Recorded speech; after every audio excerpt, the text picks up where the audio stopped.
आज की वीडियो होने वाली है बहुत ही ज़्यादा इंटरेस्टिंग, बहुत ही ज़्यादा आसान और आपके टाइम को कम यूटिलाइजेशन होगी। मतलब बहुत ज़्यादा आपको टाइम लगाने की ज़रूरत नहीं है। यहाँ पे जल्दी से समझो, 5 से 6 मिनट की वीडियो होगी। इसमें ईच एंड अंडरस्टैंडिंग आपकी यहाँ पे प्रॉपर क्लियर हो जाएगी विद नोट्स कि आपको कैसे लिखना है पेपर में। तो सबसे पहले हम फोकस करते हैं इस पूरे डायग्राम पे। सिर्फ ये डायग्राम ही है, सिर्फ ये फ़ोटो ही है जिसको आपको दिमाग में रखना है और इसके बाद आपका पूरा क्वेश्चन ख़त्म। HDFS का हम यहाँ पे टॉपिक करें। HDFS के आर्किटेक्चर को आज हम समझेंगे। पिछली कुछ वीडियो से हम पढ़ते आ रहे हैं HDFS के बारे में, पूरा घर को हमने छाना भी नहीं करी, पर आज उसके घर जहाँ पे HDFS रहता है उसकी आर्किटेक्चर को देखेंगे। जब भी HDFS आपके दिमाग में आए तो यही चीज़ बननी चाहिए। पिछली वीडियो में हम बात कर चुके हैं कि HDFS की दो नोड्स होती हैं, नेम नोड होती है, डाटा नोड होती है। नेम नोड होती है वो मास्टर नोड होती है, डाटा नोड होती है वो स्लेव नोड होती हैं। इन दोनों के बीच में मास्टर स्लेव का रिलेशन होता है, मास्टर स्लेव आर्किटेक्चर होता है। इतना सब कुछ हमें सबसे पहले ही क्लियर था, तो इसमें भी कुछ है ही नहीं एक्स्ट्रा। आपने सिर्फ इसको ध्यान में रखना है। ये नेम नोड है, आपके ये डाटा नोड्स आ जाती हैं और यहाँ पे मैंने आपको बता दिया कि ये चीज़ है, ये पूरे ऊपर वाला मास्टर है और ये नीचे वाले स्लेव हैं।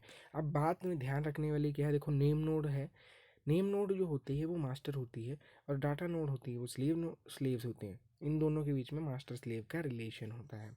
यहाँ पे जो आपको दिख रही होगी सेकेंडरी नोड, जो ये चीज़ है, तो सेकेंडरी नोड से मेरा क्या मतलब है। सेकेंडरी नोड होती है एक तरह से बैकअप के लिए नेम नोड के, मतलब बैकअप भी हम पूरा कह नहीं सकते, पर हम ये कह सकते हैं सेकेंडरी नोड नेम नोड के लिए होती है कि अगर कोई भी चीज़ हो जाए तो वहाँ पे वो साथ साथ में बैकअप रखता है अपनी इन्फॉर्मेशन का। पर अब ऐसी ज़रूरत क्या है बैकअप रखने की, नेम नोड ऐसा काम क्या करता है। तो देखो एग्जांपल लेते हैं, आप एक कॉलेज में हो, स्कूल में हो, कहीं भी हो, हर एक क्लास के बच्चों को एक क्लास टीचर अपॉइंट किया जाता है। क्यों किया जाता है? क्योंकि अगर कोई उस क्लास से रिलेटेड उसे इन्फॉर्मेशन लेनी है तो क्लास टीचर बाहर बता सके किसी को भी। तो अगर यहाँ पे भी सेम काम करता है नेम नोड। अगर किसी को भी बताना है कि कौन सा डाटा कहाँ पड़ा है, किसके लिए है, कितनी MB स्पेस ले रहा है, सब कुछ वो नेम नोड के पास रहता है। भाई कौन सा डाटा कहाँ पड़ा है, तो ये सारा कुछ मैनेज करता है, रीनेम करना, स्टोर करना, इसके सारी इन्फॉर्मेशन होती है कौन सा डाटा कहाँ पे पड़ा है। जो डाटा नोड होती है उसमें तो डाटा ही पड़ा है, इसमें रीड राइट होता है डाटा, बस और कुछ नहीं होता। आपको मैंने बता दिया ये जो सेकेंडरी नोड है, ये वाली जो सेकेंडरी नोड है हमारी, ये हमारी होती है उसके लिए, बैकअप के लिए, कि अगर ये वाली ख़त्म हो जाती है तो हमारा लॉस ना हो जितनी भी हमारी है। और जो आपको ये दिल बने दिख रहे हैं इसके बारे में भी आपको मैं बाद में बताऊंगा, ये बहुत अच्छी चीज़ है। तो आते हैं जल्दी से नोट्स पे कि हमने इसके बारे में लिखना क्या है प्रॉपरली। तो आज का टॉपिक था हमारा HDFS आर्किटेक्चर के बारे में। हम देखो, अब आप कोई भी चीज़, जो भी चीज़ पढ़ रहे हो, आपको कुछ नई नई चीज़ पता चलेगी, आपको पहले दिमाग में था। ये तो बहुत ही आसान टॉपिक है, जल्दी ख़त्म करते हैं। देखो HDFS जो है हमारा मास्टर स्लेव आर्किटेक्चर को, मास्टर स्लेव आर्किटेक्चर है। इसमें दो नोड्स होती हैं, नेम नोड होती है, नेम मास्टर नोड होती है, डाटा नोड स्लेव नोड होती है। अब एक और चीज़ ध्यान रखना, नेम नोड हमेशा एक होगी क्योंकि मास्टर हमेशा एक होता है। स्लेव बहुत ज़्यादा होते हैं, जो डाटा नोड 100 से 1000 तक भी हो सकती है, ठीक है जी। और डाटा नोड के अंदर फर्दर जो डाटा है वो in the form of blocks store होता है, ब्लॉक की फॉर्म में। तो डाटा नोड के अंदर जो ब्लॉक्स हैं वो भी बहुत सारे हो सकते हैं। अगर आपको अभी अंडरस्टैंडिंग नहीं है, हम आने वाले टाइम में इसको अच्छी तरह देखेंगे। उसके बाद यहाँ पे मैंने वही समझाया, वो जो मैं आपको पहले समझा चुका हूँ।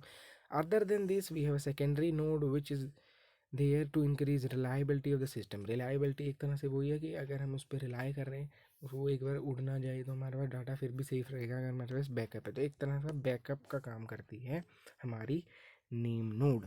उसके बाद हम ये पूरा आप डायग्राम बना देना, ये बहुत ज़्यादा ज़रूरी है। इसके बाद अब देखो आपने क्या करना है, ये डायग्राम था, अब तक आप पढ़ चुके हो। अभी तक हमने बेसिक बात करी है, नेम नोड होती है, डाटा नोड होती है, मास्टर होते हैं, स्लेव होते हैं। अब हम इन चीज़ को डिटेल में इसको लिखेंगे कि नेम नोड का अच्छी तरह लिखेंगे, फिर डाटा नोड का लिखेंगे उसकी डिटेल में।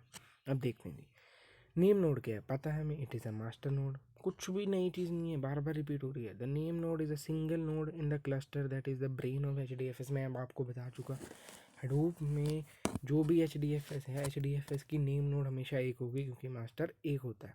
उसके बाद हम करते हैं, क्या काम करता है मैंने आपको बताया था, ये सारी इन्फॉर्मेशन रखता है कौन सी चीज़ कहाँ पे। तो देखो, it records Meta data that is information about data blocks, मतलब जिन ब्लॉक्स में डाटा हमारा स्टोर है उनकी इन्फॉर्मेशन की भी, कौन सी लोकेशन पे कौन सा ब्लॉक है, कितने साइज़ का है, क्या उसकी परमिशन है, क्या उसकी हायरार्की है, किस तरह से वो स्टोर हुआ है। ठीक है जी। आगे चलते हैं, it maintains and manages data nodes. अब अगर ये नहीं समझ आता तो अपने क्लास टीचर को ध्यान में रखिए। क्लास टीचर क्या है, मेंटेन करता है आपको, मैनेज करता है आपका रिकॉर्ड, और जो मेंटेन करता है आपको कोई भी इन्फॉर्मेशन है, भाई आपकी फ़ीस देनी है, ये कोई भी चीज़ आपको है, तो आपका क्लास टीचर आपको बताता है। वैसे कि हमारे वाले चलो बताते नहीं, आप सबको पता है। उसके बाद हमारे पास आ जाती है, जो मैं आपको कह रहा था, वो दिल जो मैंने बनाए थे यहाँ पे, इसी जो मैंने आपको दिल बना के दिखाए थे, ये क्या है, ये होती हैं हार्ट बीट्स। अब इसके बारे में हम अच्छी तरह जानते हैं मैं क्या कहना चाह रहा था उस time. It receive heartbeats and block report from all data nodes. जबकि मैंने आपको कहा कि ये मास्टर है, सबके सारी इन्फॉर्मेशन इसके पास होती है।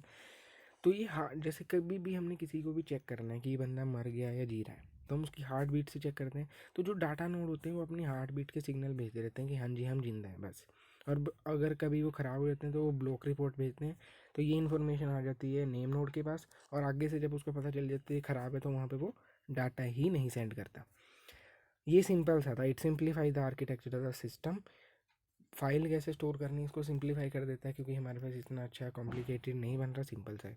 It performs various operation like opening, renaming and closing the file. जो नेम नोड है वो क्या काम करता है, ओपनिंग, फाइल को ओपन करना, रीनेम करना, क्लोज करना, ये सारा काम करता है नेम नोड। अब आती है हमारी बात डाटा नोड की। कुछ भी नहीं है, इसमें भी सेम सारी चीज़ें। H D F S cluster contains multiple data nodes. Multiple data nodes हो सकती हैं HDFS में। हर एक डाटा नोड के मल्टीपल डाटा ब्लॉक्स हो सकते हैं।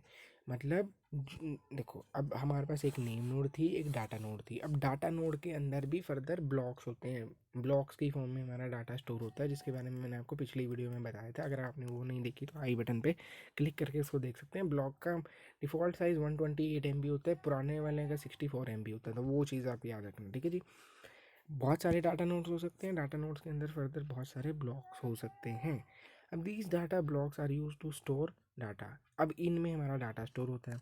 It is the responsibility of data node to read write request from the file system clients. मतलब डाटा नोड का क्या काम है, रीड और राइट करना।